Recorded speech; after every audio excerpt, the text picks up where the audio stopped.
Imaginez une mutuelle qui soit engagée pour votre santé et votre bien-être physique et mental. C'est le cas de Nostrum Care, partenaire de cet épisode d'Au revoir podcast. Quand on vit les montagnes russes du deuil périnatal, les remous de la PMA ou de la grossesse d'après, on peut ressentir le besoin d'être bien accompagné par des soignants et soignantes, mais aussi des thérapeutes et des professionnels de médecine douce ou du domaine de la périnatalité. Sauf que ces accompagnements ont un coût et les mutuelles remboursent encore trop peu ce genre de prestations. Et c'est là que Nostrum Care fait la différence. Cette mutuelle rembourse bien entendu les soins médicaux classiques, mais aussi plus de 30 spécialités et pratiques qui peuvent vous faire du bien, comme la sophrologie, la naturopathie, l'art-thérapie, la phytothérapie, par exemple. En plus, ce que j'aime avec Nostrum Care, c'est qu'elle prend également en charge les rendez-vous avec les doulas. Et ça, je trouve que c'est une super nouvelle car je sais que vous êtes de plus en plus nombreuses à y faire appel. Alors un grand merci à Nostrum Care d'être aujourd'hui partenaire d'Au revoir podcast et de s'engager pour le deuil périnatal. Et maintenant, vous allez écouter notre épisode en collaboration. En cette semaine internationale des doulas, qui a lieu tous les ans fin mars, nous allons donner la parole à l'une d'entre elles. Je vous souhaite une bonne écoute. Au revoir est un podcast consacré au deuil périnatal. Le deuil périnatal, c'est le fait de perdre son bébé durant la grossesse, au moment de l'accouchement ou quelque temps après sa naissance. Par conséquent, les épisodes de ce podcast abordent des questions sensibles et douloureuses. Avec mes invités, nous parlerons notamment d'arrêt naturel de grossesse, d'interruption médicale de grossesse, de mort in utero ou de décès d'un enfant, quelques minutes, heures, jours ou semaines après sa naissance. Assurez-vous de pouvoir écouter les épisodes dans de bonnes conditions. Et surtout, n'oubliez pas, dans le mot deuil, il y a certes le D de décès, mais il y a aussi le E d'espoir ou le I qu'on retrouve dans le mot vie. Je vous souhaite une belle écoute.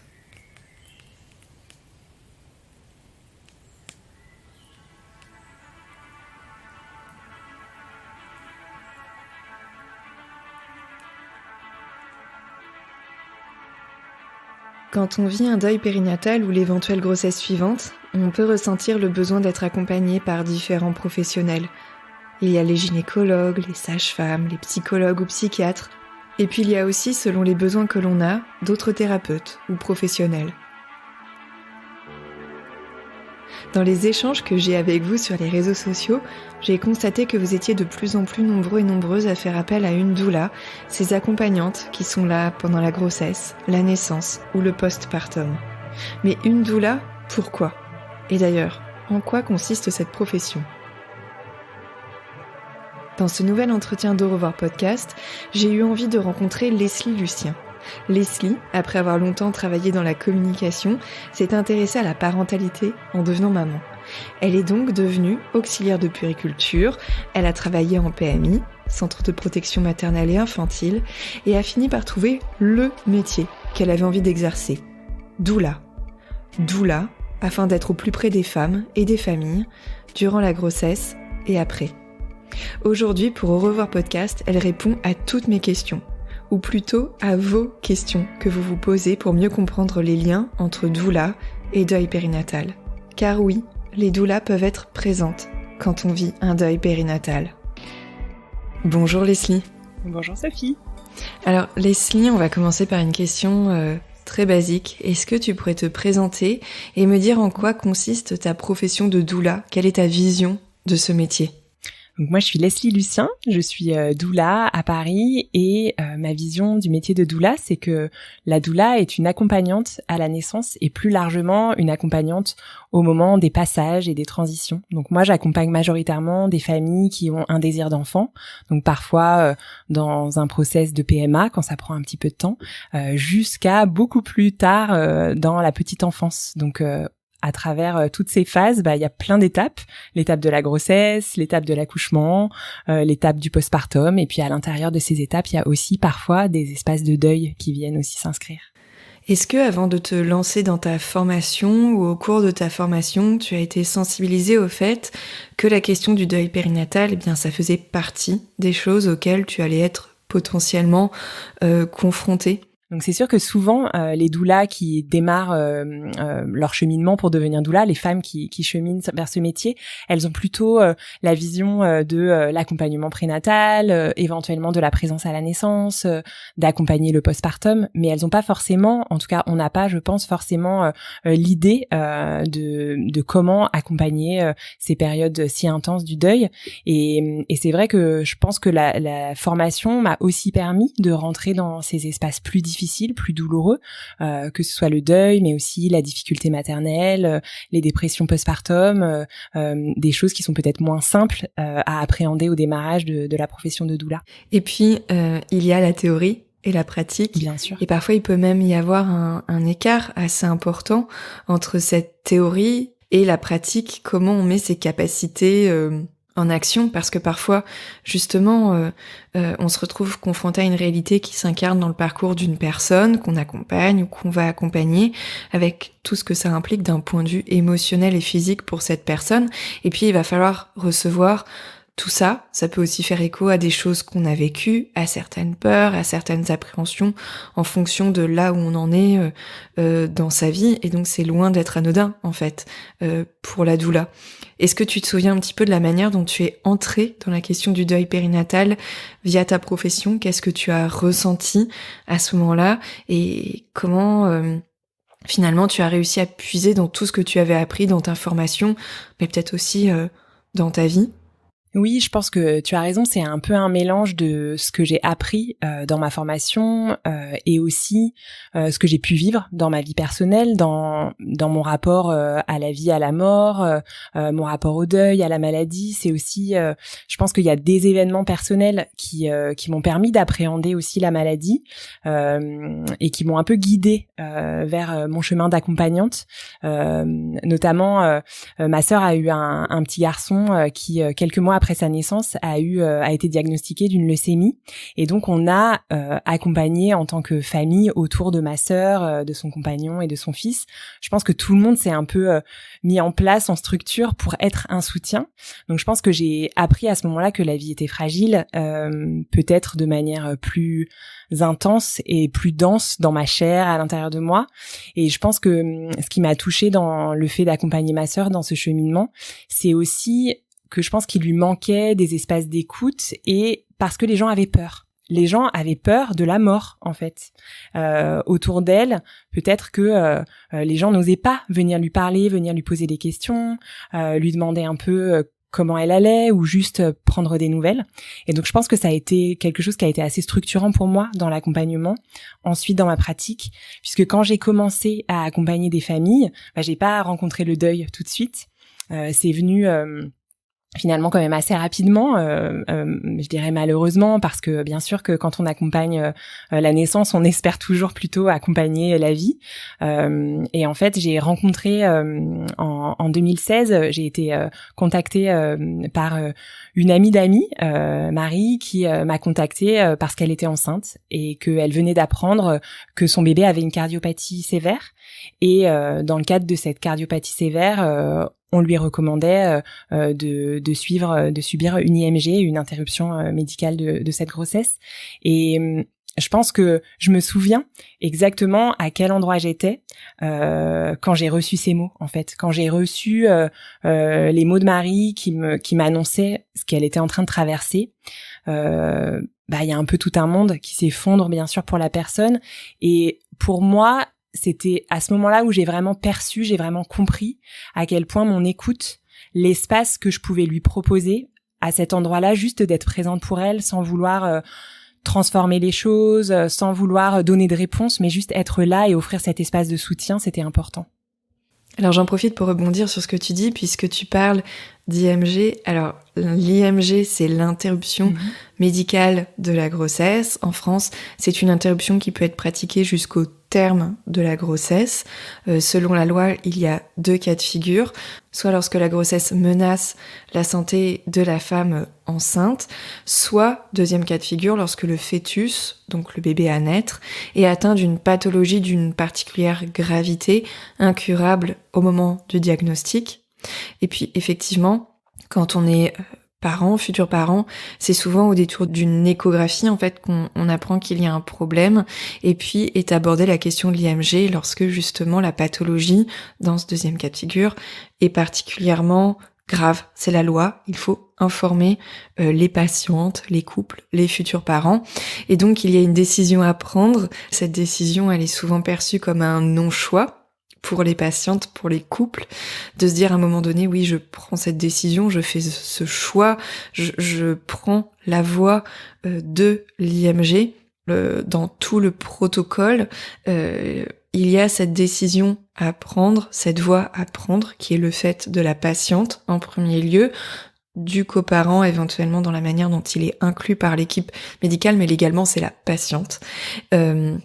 Et puis ensuite, c'est soumis à l'approbation d'un staff pluridisciplinaire, d'un staff de médecins qui vont donner ou non leur accord. Donc du point de vue de la responsabilité, c'est une responsabilité qui est partagée. Et pour en revenir à ton vécu en tant que doula et au vécu de la maman que tu as accompagnée, Marie.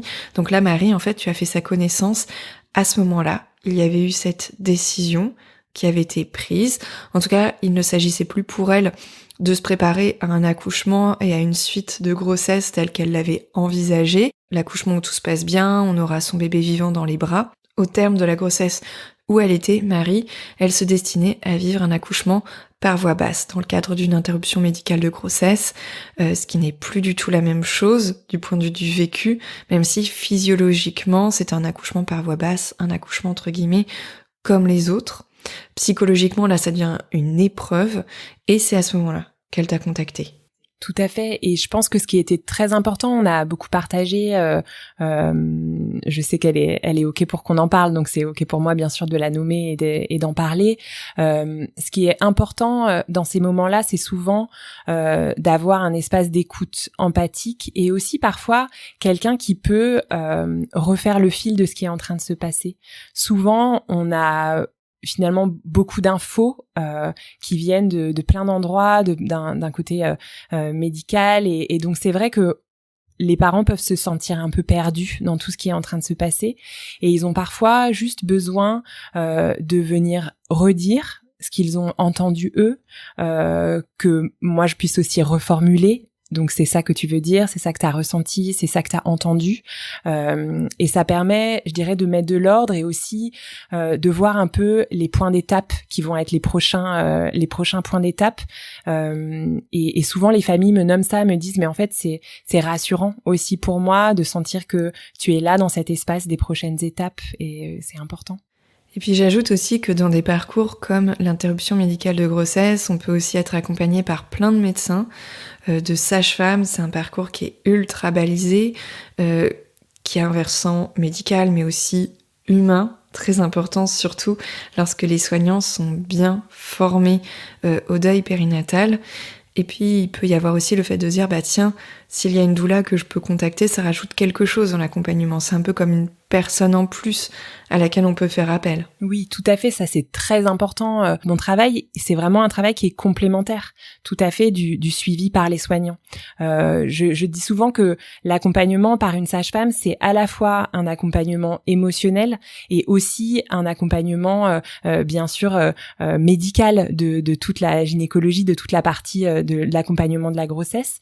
Et à côté de ça, l'accompagnement de la doula, c'est presque uniquement un accompagnement émotionnel. Donc, on se rend compte que il y a toute cette place dans l'accompagnement par une doula, à l'écoute, à la sensibilité de sentir dans l'intime ce qui est en train de se passer. Le lien, il est très différent aussi, mais il est vraiment complémentaire. Et puis finalement, c'est pas parce que le suivi a commencé au moment de la grossesse, quand tout se passait bien, que eh bien ce fil, ce lien entre la doula et la maman ou le couple se dénoue une fois que le deuil intervient. Bien au contraire, toi ta mission, en tout cas ce qui est important pour toi, c'est d'être là quoi qu'il arrive, quelle que soit l'issue de la grossesse, et de le signifier aux femmes, aux couples que tu accompagnes. Exactement. L'accompagnement par une doula, se résume vraiment bien, je trouve, par l'accompagnement à des temps de passage. Et les temps de passage, on peut jamais dire en amont dans quelle intensité ils vont se vivre. Peut-être que ce sera une naissance tout à fait classique entre guillemets. Peut-être que l'accompagnement que je vais commencer à offrir au démarrage du désir d'enfant, il va finalement passer par un parcours de PMA qui va être hyper intense, qui peut être potentiellement long. Parfois, en effet, le deuil s'immisce aussi dans ce cheminement de maternité. Et je pense que toute cette intensité, elle demande aussi d'avoir cette subtilité d'écoute et cette subtilité d'accompagnement autour pour justement ne pas se retrouver seul dans la nature et aussi seul à porter cet espace qui n'est pas facile à porter. Justement parce qu'on parle de deuil et que la naissance, c'est plutôt la joie. Il y a cette notion de on rentre dans la vie, on est joyeux, on se projette dans la naissance de son bébé et quand cette naissance, elle est mêlée à un temps lié à la mort, forcément, c'est difficile. Il faut être à ce moment-là, je me souviens d'une femme qui m'avait partagé ça, qui m'avait dit Leslie, finalement, ce qui est le plus dur pour moi, c'est de l'annoncer autour de moi. Parce que je voudrais être celle qui est porteuse de bonnes nouvelles et de douceur autour de ce bébé. Et en fait, je suis celle qui est porteuse de l'annonce de la mort de mon bébé.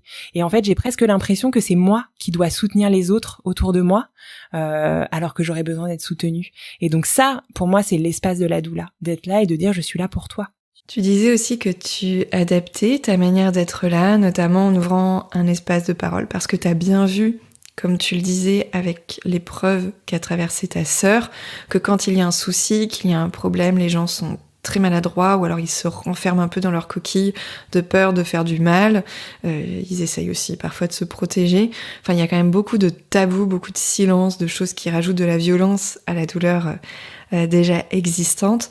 Donc déjà, ouvrir cet espace avec une écoute empathique, c'est ce que tu proposes. J'imagine qu'il y a aussi d'autres outils que tu peux mobiliser pour les personnes qui vivent un deuil périnatal, qui s'apprêtent à accoucher dans le cadre d'une IMG ou que tu vas accompagner dans le cadre de ce postpartum consécutif à un deuil.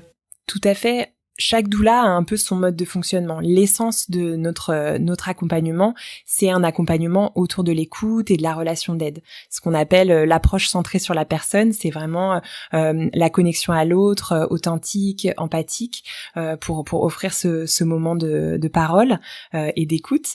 Et à la fois, une fois qu'on a déposé tous nos mots, MOTS mais aussi MAUX, on a déposé tout ça, on peut avoir besoin de ressentir des choses dans son corps. La doula, elle vient aussi en complément de ce travail d'écoute, elle vient avec des outils qui vont être très différents selon la tonalité de son accompagnement, selon sa vision à elle.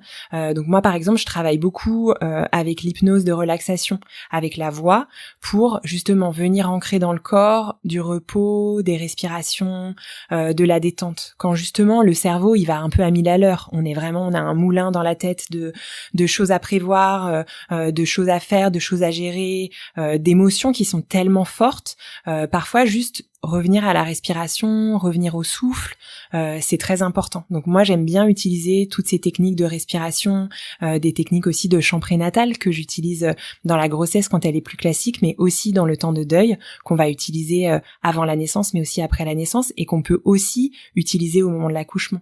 Puisque le souffle, la respiration, c'est vraiment un soutien solide quand on fait naître son bébé. Ensuite, il y a d'autres techniques corporelles, comme le tissu avec le rebozo, qui est un tissu de bercement qui peut venir justement permettre de lâcher des émotions dans le corps, de sentir que on peut avoir des tensions au niveau du dos, au niveau du bassin, et ce tissu il vient aussi nous permettre de nous relâcher. Et il y a plein d'autres choses qui sont possibles. J'ai des consoeurs doula qui travaillent dans l'eau. Il y a plein de choses peut-être en sophrologie qu'on peut aller explorer. Il y a vraiment plein de choses intéressantes.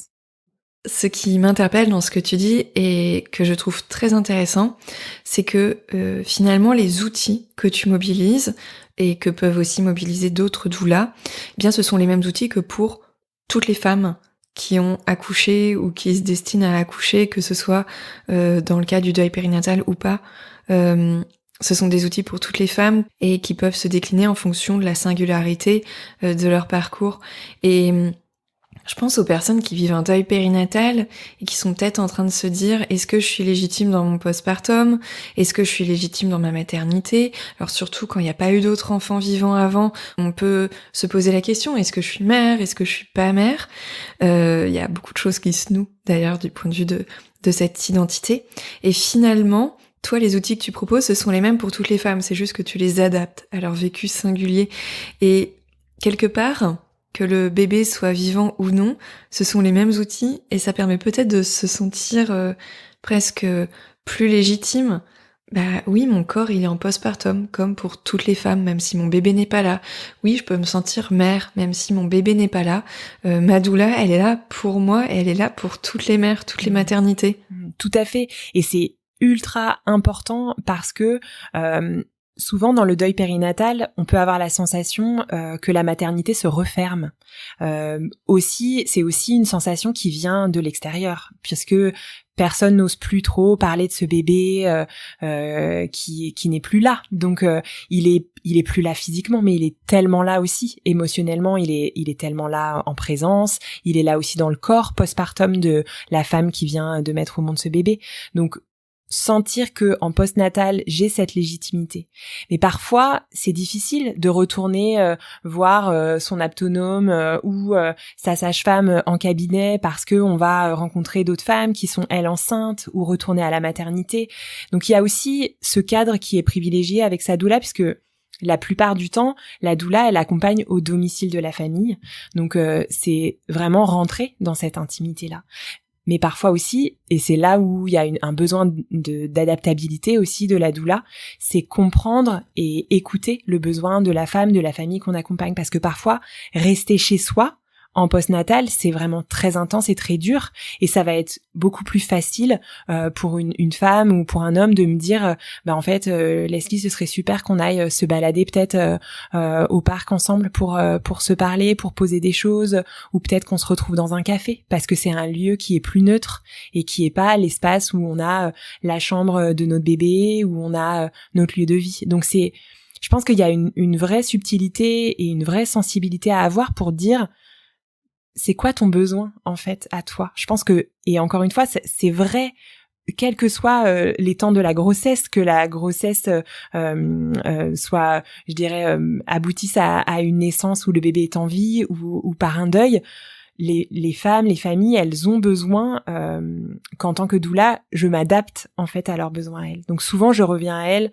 Si j'ai la sensation d'être maladroite aussi, je vais le dire, je vais être authentique et dire j'ai un peu la sensation que peut-être je peux être maladroite en disant ça ou ça, dis-moi si c'est ok pour toi, comment tu te sens par rapport à ça. Je préfère toujours dire avec subtilité plutôt que de rester dans un espèce de non-dit qui va être plus douloureux.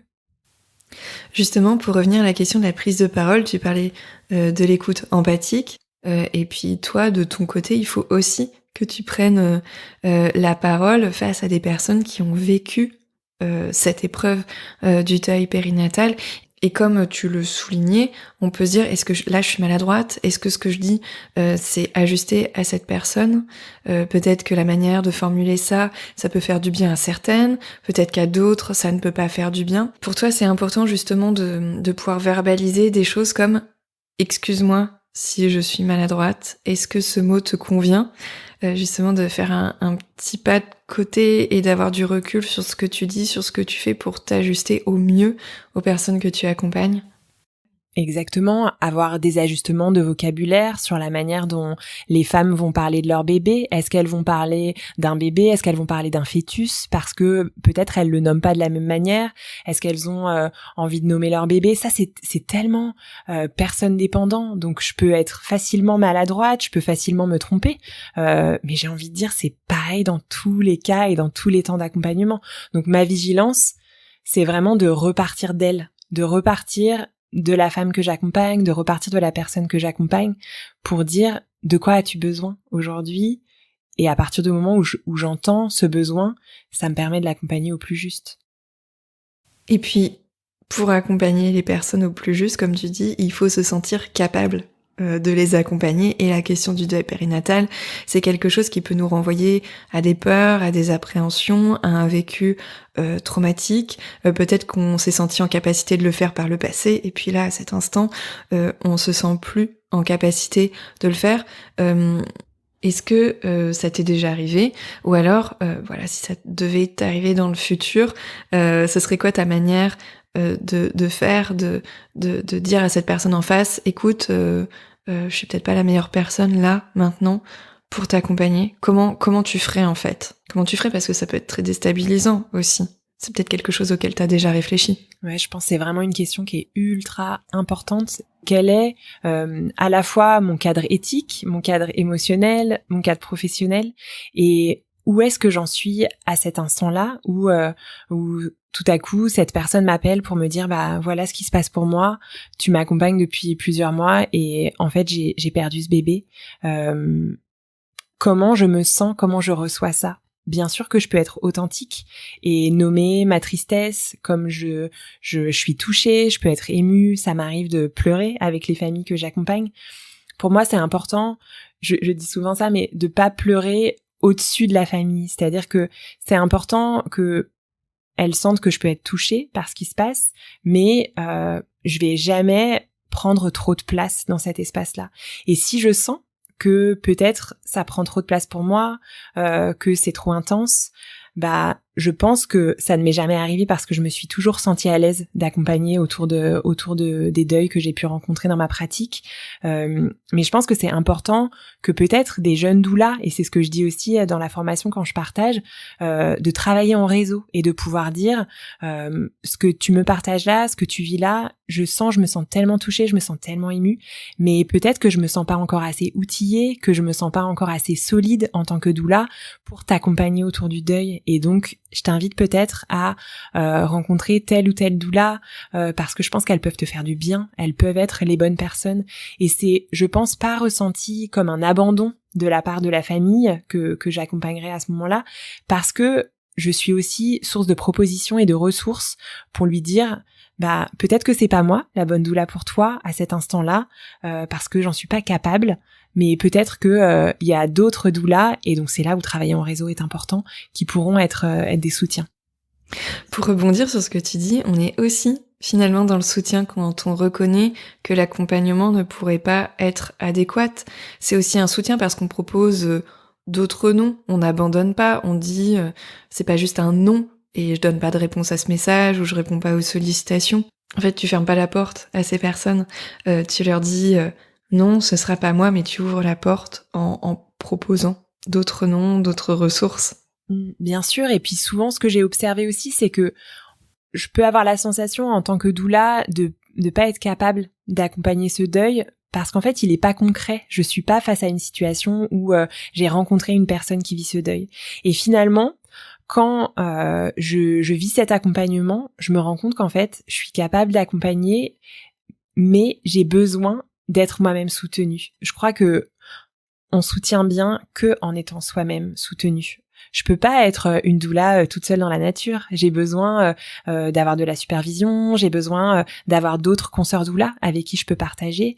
Et dans une situation qui est très intense, le fait de pouvoir ensuite en parler, bien sûr avec toute la confidentialité qui est présente à ces endroits-là, de pouvoir dire à mes consoeurs doulas avec qui j'échange, on est un petit groupe avec qui on parle beaucoup de nos pratiques, mais c'est aussi ajuster et dire bah voilà ce que j'ai vécu dans l'accompagnement, j'ai envie d'être là pour cette famille mais j'ai peur de mal faire. Bah en fait je le dis aux familles que j'accompagne et je suis aussi soutenue par d'autres personnes autour.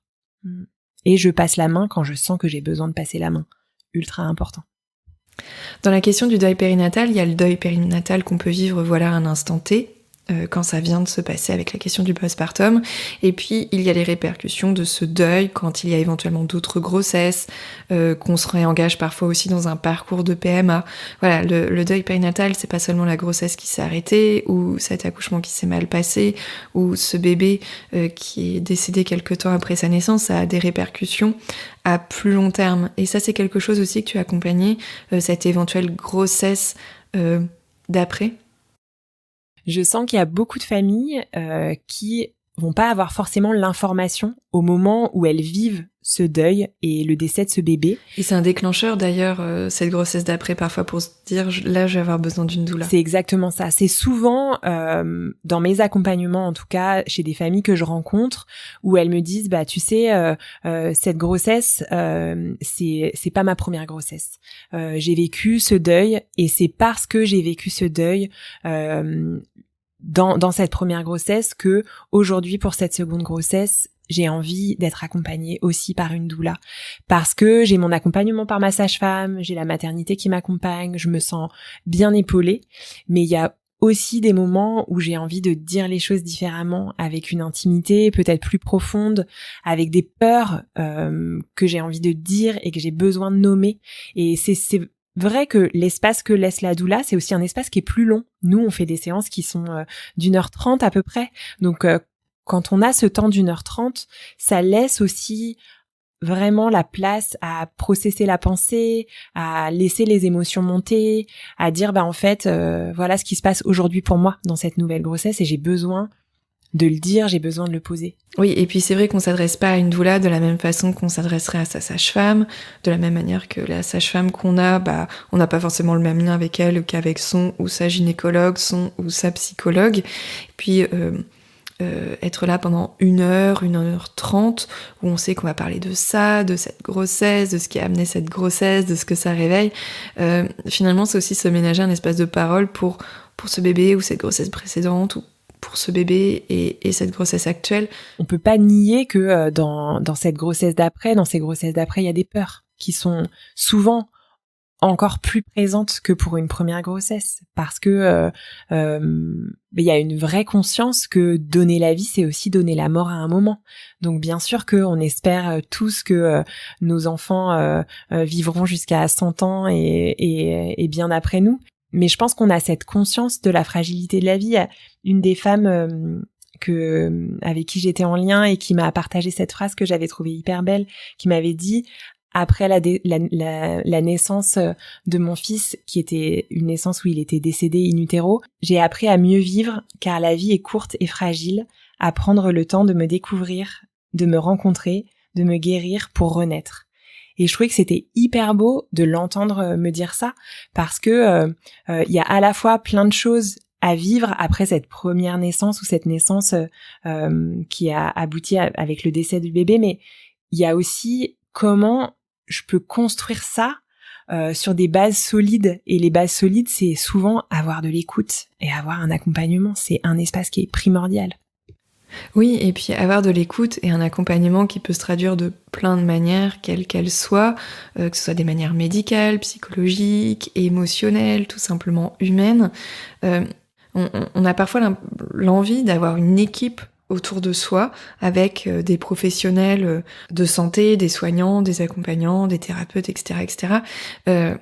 La doula, c'est un appui supplémentaire pour celles qui en ont besoin et c'est un appui juste humain, parfois un petit peu logistique en fonction des missions des doulas, mais c'est juste quelque chose de plus et c'est pas quelque chose qui vient se substituer à d'autres choses. Tout est très complémentaire en fait.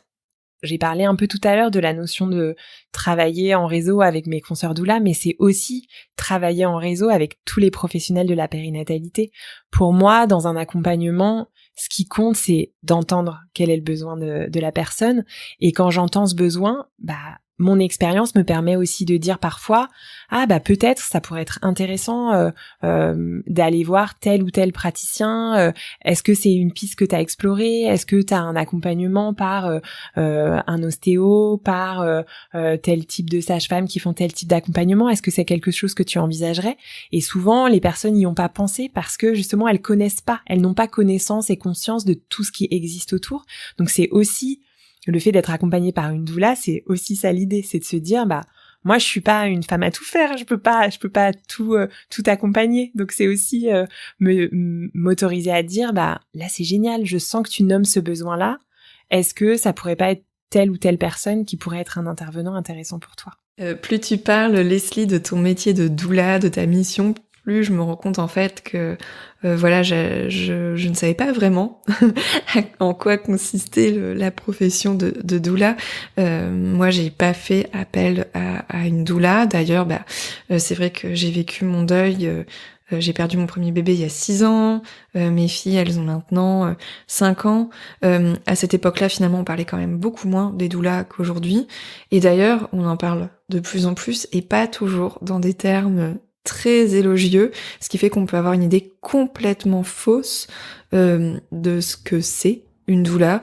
Et voilà, toi, tu me parles de l'écoute, tu me parles d'outils très concrets comme le chant prénatal, comme l'hypnose, enfin en tout cas toutes ces choses que tu proposes et d'autres vont proposer d'autres outils. Ça va bien au-delà de cette vision très réductrice, presque folklorique, si l'on en croit certains médias qui grossissent le trait et qui ne sont pas très justes en fait envers cette profession qui ne se réduit pas à ça et qui est bien plus riche que ça et bien plus nuancée aussi que ça.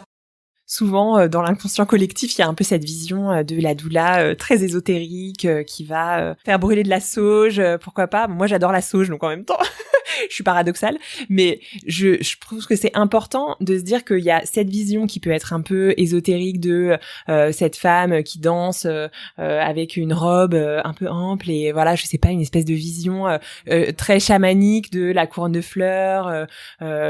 Et pourquoi pas? Peut-être que ça peut être la doula qui correspondrait à certains types de familles et c'est super si c'est leur besoin. Après, je trouve que c'est intéressant pour moi de dire la doula, il n'y a pas la doula, justement. Il existe beaucoup de doulas différentes avec des regards différents.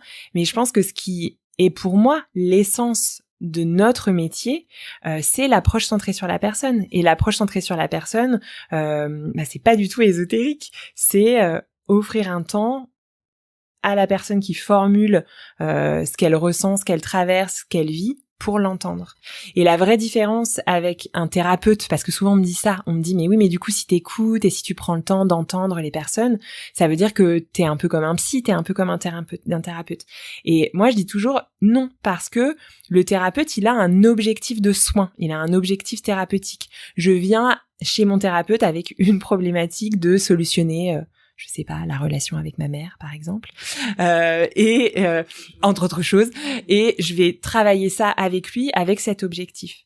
En tant que doula, j'ai pas d'objectif. Je n'ai pas d'objectif autre que celui que la personne fasse son chemin de parentalité et qu'elle se sente soutenue sur ce chemin-là. Et ensuite, mais les chemins, ils sont tellement vastes, il y en a des très différents, la vie amène des choses tellement variées que je ne sais pas ce que la famille va choisir, ce que la personne va prendre comme chemin. Mais je suis là un peu pour éclairer des pistes, pour donner de l'information et qu'elle s'en saisisse et qu'elle soit autonome. C'est ça qui est important pour moi. Et puis proposer un appui humain. En fait là, dans certaines épreuves, on se rend compte que parfois il y a très peu de monde, dans le cas du deuil périnatal notamment, mais aussi d'autres épreuves. Le deuil de périnatal, c'est aussi faire le deuil de certaines amitiés, de certaines relations qu'on croyait solides. Donc c'est aussi apporter un appui humain là où parfois on peut se sentir très seul tout simplement. Ce que tu dis là, Sophie, autour de l'accompagnement par les proches, il est aussi bien sûr très important. Et à la fois, parfois, l'accompagnement des proches, il y a ceux qui fuient parce qu'ils ont peur aussi, hein. Ils ont peur de la mort, ils ont peur de cet espace, ils ont peur d'être maladroits, donc ils préfèrent ne pas être là. Et il y a aussi ce temps de différenciation, je dirais, entre l'accompagnement par la famille, par les proches, par les amis. C'est ultra important. Et la vraie différence avec la doula, c'est que la doula, elle tend à la neutralité. Bien sûr que je suis pas neutre. J'ai aussi un cadre de référence qui est le mien, avec mon histoire, etc. et mes engagements. Mais mon objectif dans l'accompagnement, c'est d'être la plus neutre possible pour ne pas venir plaquer d'idées reçues, d'infos, de pensées sur ce que vit la personne que j'ai en face de moi. Et ça, c'est ultra important et c'est très différent de l'accompagnement par la famille, parce que la famille, elle peut pas être neutre, l'amie, elle peut pas être neutre. Elle te connaît depuis des années, elle connaît ton chemin, elle connaît un peu tes mimiques, ton mode de pensée, etc. Donc elle va forcément projeter des choses sur ce que tu nommes et ce que tu vis. Alors que ta doula, l'objectif, c'est justement qu'elle soit neutre et qu'elle suspende son jugement. Ça, c'est aussi important. Alors justement, ça m'amène à une de mes questions, d'autant que tu l'as très bien dit auparavant. Maintenant, j'ai bien compris, il y a finalement autant de doulas et de profils de doulas que de personnes qui auraient besoin d'un accompagnement. Justement, à nos auditrices qui écouteraient cet épisode, qui se diraient, par exemple, là, je suis enceinte, j'aimerais bien faire appel à une doula pour cette grossesse très particulière parce que je vais avoir besoin d'un espace de parole en plus, d'un espace de parole sous d'autres modalités que celui que j'ai par exemple chez mon ou ma psy, chez ma sage-femme. Donc justement, Leslie, une auditrice qui se dirait voilà, j'ai envie d'avoir une doula, d'avoir un accompagnement avec une doula, quels sont un petit peu pour toi les points de vigilance à avoir, les choses à identifier pour se dire cette doula par exemple, elle pourrait me convenir, ce serait celle qui serait la plus adéquate pour moi. Cette question, elle est importante et elle est aussi bien pour les doulas que pour d'autres professions parce que quand on a un vécu de deuil périnatal, faire appel à des professionnels qu'on ne connaît pas, ça peut être très compliqué parce qu'on va se dire est-ce que ce professionnel ou cette professionnelle va comprendre un peu ce que j'ai vécu, ce que je suis en train de vivre, est-ce qu'elle va pas projeter des choses. On se rend compte qu'il y a des personnes, quelle que soit la profession en fait, et je tiens à le préciser, qui ne sont pas du tout sensibilisées ni formées au deuil périnatal, ce qui peut donner beaucoup de maladresse et aussi un sentiment d'insécurité, d'appréhension pour les femmes et les couples qui sont en recherche d'un accompagnement, d'un interlocuteur, interlocutrice par rapport au deuil périnatal. Donc voilà, pour toi, une auditrice qui veut une doula, qui commence à en contacter certaines, quels sont pour toi les points de vigilance, les choses auxquelles il faudrait faire attention pour dire ok, potentiellement, cette doula, c'est celle qui est faite pour moi. Ouais. C'est ce que tu dis sur la notion de sécurité, c'est majeur pour moi. Il y a plusieurs choses qui peuvent me permettre de guider vers le choix d'une doula. Je trouve que le bouche à oreille, ça reste quand même quelque chose qui fonctionne vraiment bien dans nos pratiques. Souvent dire j'aimerais bien dans cette grossesse être accompagnée par une doula, en parler avec des amis autour. Est-ce que c'est une pratique que vous connaissez? Est-ce que vous connaissez des doulas? Et les gens vont dire oui, non, etc. Ça peut donner une première piste. Et ensuite, j'ai envie de dire rencontrez votre doula. C'est hyper important de se positionner pour dire j'appelle telle doula parce que peut-être elle m'a été recommandée ou parce que dans ma ville il y a 2 doulas, donc j'appelle une des 2 et je suis vigilante à comment je me sens par rapport à elle. Comment je peux dans le lien téléphonique peut-être que je vais avoir avec cette doula dans un premier temps, me dire est-ce que je me sens à l'aise avec elle, il y a quelque chose je sens qui matche bien, j'ai pu lui nommer tout de suite mon besoin, dire voilà ce qui s'est passé pour moi, en quelques mots, j'ai vécu une première grossesse avec un deuil, aujourd'hui c'est une nouvelle grossesse, j'ai envie d'être accompagnée différemment, j'ai l'accompagnement de ma sage-femme, de la mater, mais j'ai aussi envie d'avoir l'accompagnement émotionnel d'une doula, est-ce que vous pourriez être cette doula? Et donc, on se rencontre une première fois, et moi, j'ai dit toujours aux familles, je serai peut-être pas un good match avec vous. Peut-être on sera pas forcément la bonne doula pour la famille. Et ça veut pas dire que je suis une moins bonne doula ou que cette famille correspond pas du tout. C'est juste que il y a quand même cette notion d'affinité et de lien qui se tisse assez rapidement dans l'intimité parce qu'on se rencontre dans un cadre plutôt intime, parce qu'on dépose des choses qui sont plutôt personnelles rapidement. Donc, peut-être de faire confiance à son ressenti sur ce qu'on ressent en échangeant avec la doula, c'est hyper important. D'ailleurs, là, Leslie, tu parles de la famille et pas seulement de la femme enceinte. Justement, la doula, elle peut être là pour la famille, pour le couple. Tout à fait. La famille, c'est important pour moi et je dis souvent ça. Souvent, au début, dans ma pratique, on me reprenait, on me disait « Mais pourquoi tu dis la famille ?» Parce qu'en fait, c'est hyper important pour moi de sentir que c'est un peu la constellation tout autour qu'on accompagne. Bien sûr, j'accompagne la femme enceinte, si elle est enceinte, et j'accompagne son ou sa partenaire. J'accompagne aussi les enfants de ce couple, s'il y en a déjà. Et ça m'arrive aussi d'accompagner la famille plus élargie en rencontrant les grands-mères, les grands-pères. Et parfois, c'est un peu petite souris. Il y a des partenaires qui vont pas avoir envie d'être là tout de suite, puis ils sont un petit peu dans la cuisine, et puis ils sont en train de faire le thé, et puis finalement, au bout d'un moment, ils s'installent un peu dans le canapé quand même, et puis ils viennent aussi parler, parce qu'ils sentent qu'ils ont besoin. Et puis, l'arrivée, la survenue d'un deuil périnatal, c'est pas juste les parents, c'est aussi, est-ce qu'il y a des aînés? Comment je peux parler avec les aînés de ce bébé qui est décédé? Est-ce que, je peux dire qu'il a eu une existence courte, mais qu'il a été là et qu'il fait partie de la famille, qui fera toujours partie, ou est-ce que c'est pas ça que j'ai envie de partager? Comment j'ai envie de parler avec mes aînés de la présence de ce bébé dans nos vies? Comment il existe? Et souvent, les aînés, ils ont aussi besoin de venir dire un peu, est-ce qu'ils sont tristes? Est-ce qu'ils comprennent pas? Et parfois, c'est plus facile avec un tiers que de le dire à son parent.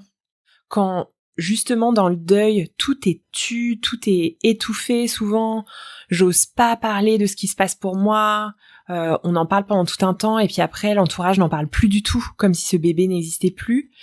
Comment je peux continuer de laisser la parole se faire, se processer, se partager? Pour terminer, Leslie, j'ai une question qui est davantage à destination de tes collègues doula, de certaines qui voudraient se lancer, qui se lanceraient tout bientôt ou qui sont déjà installées mais qui n'ont pas encore eu la possibilité de prendre à bras le corps la question du deuil périnatal. Est-ce que tu aurais des conseils à destination de tes collègues, futurs collègues doula? Quelles sont pour toi les choses les plus importantes en tant que doula qui est sensibilisée, formée à cette question? Ce que je sens profondément dans l'accompagnement des familles qui vivent un deuil périnatal, c'est que je peux avoir peur en tant que doula de faire des maladresses, de dire des choses qu'il faut pas dire, de peut-être pas avoir assez de connaissances autour du deuil. Et moi, je crois pas qu'on ait forcément besoin de connaissances autour du deuil. Plus de se dire que si je ne sais pas quelque chose, je vais m'autoriser à dire aux familles que j'accompagne, en fait, c'est une situation que j'ai jamais rencontrée. Et donc, je suis prête à regarder avec vous, à chercher avec vous des informations si vous avez besoin, si vous avez envie. Je sens que faire preuve d'humilité, je pense que c'est quand même la base de notre métier de doula, en disant, j'ai peur d'être maladroite, j'ai peur de pas savoir quoi faire, donc je vous le dis, mais j'ai envie d'être là pour vous. Je pense que c'est le cœur de l'essence de ce que j'ai envie d'offrir en tant que doula, donc je pense que c'est important. Et puis avoir envie, j'ai aussi envie de dire que parfois on peut avoir envie en tant que doula de porter les familles tellement que on les emmènerait à un autre endroit. Il y a un peu cette notion dans le deuil aussi, je trouve, d'aider la personne à se relever, de vraiment la soutenir, etc. Et moi j'ai envie de dire aux personnes qui accompagnent, parfois c'est une femme qui m'avait dit ça et j'avais trouvé ça hyper beau. Elle m'avait dit mais en fait j'ai pas besoin qu'on me relève, j'ai pas besoin qu'on m'aide à aller plus loin, j'ai juste besoin qu'on s'allonge à côté de moi et qu'on se mette à mon niveau. En fait, il y a vraiment cette notion, je trouve, de avoir quelqu'un qui s'allonge à nos côtés finalement dans une période qui est si intense. Ça fait juste du bien. J'ai pas forcément besoin qu'on me dise cheer up, tu dois aller mieux. Je pense qu'il y a sous ça, il y a toujours cette essence bienveillante de dire j'ai envie de t'aider, j'ai envie de te soutenir, j'ai envie que t'ailles plus loin, j'ai envie que ça aille mieux.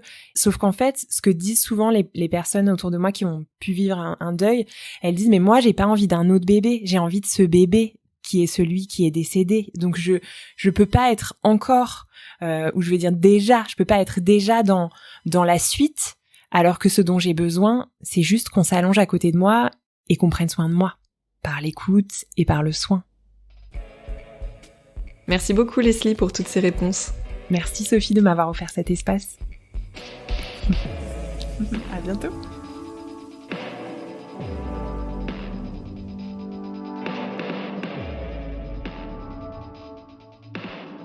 Cet épisode touche à sa fin. Un grand merci à Leslie Lucien d'avoir répondu à toutes mes questions et à Nostrum Care de soutenir Au revoir podcast et de s'engager pour le deuil périnatal.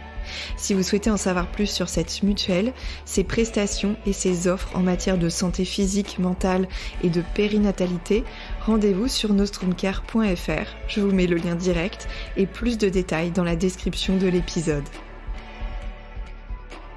Je suis Sophie de Chivray et j'ai eu le plaisir d'écrire et de réaliser cet entretien que vous venez d'écouter.